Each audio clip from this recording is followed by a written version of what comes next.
উত্তর দিনাজপুরের রায়গঞ্জের বাসিন্দা ৭৬ বছর বয়সী বিশিষ্ট গ্রন্থাকার কমলেশ গোস্বামী। বয়স শুধু সংখ্যা মাত্র, আজও সমান উদ্যমে সাহিত্য চর্চায় মগ্ন তিনি।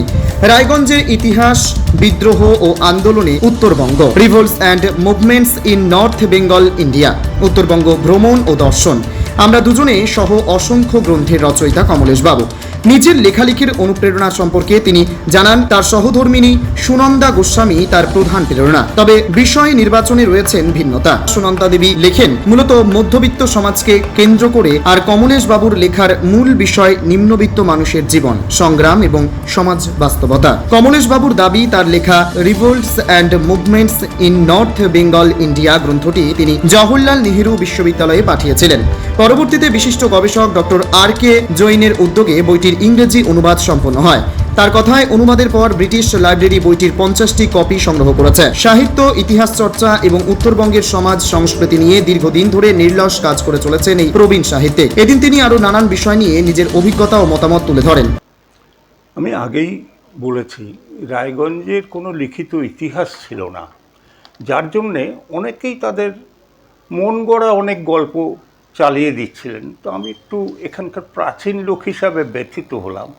আমার মনে হলো রায়গঞ্জের ইতিহাস সামগ্রিকভাবে পণ্ডিত মানুষদের দিয়ে একটা গ্রন্থ সম্পাদনা করা উচিত, যাতে প্রকৃত ইতিহাসটা ধরা থাকবে।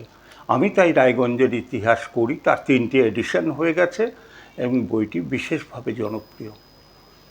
বিদ্রোহ আন্দোলনে উত্তরবঙ্গ, এই বইটার একটু যদি ছোট্ট ইতিহাস আপনার মুখ থেকে শুনি। সবচেয়ে বড় ব্যাপার হচ্ছে, উত্তরবঙ্গ চির অবহেলিত একটা অঞ্চল এবং বিদ্রোহ আন্দোলন সেখানেই হয় যেখানে বঞ্চনা ও অভিযোগ থাকে।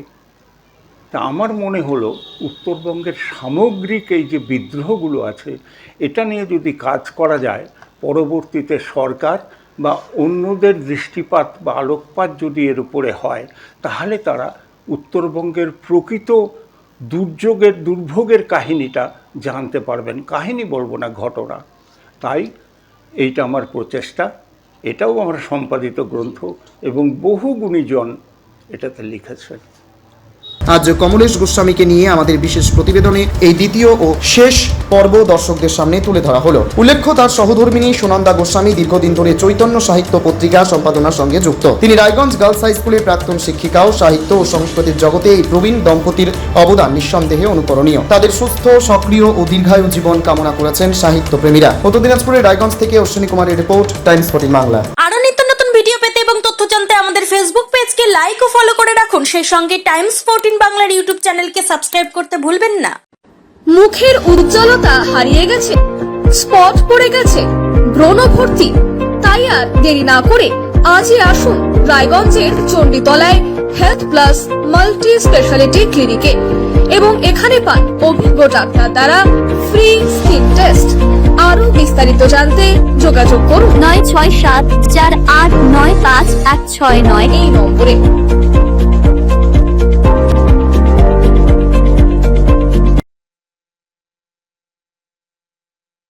আজ তোমার বিয়ে সাজলো নতুন সাজে,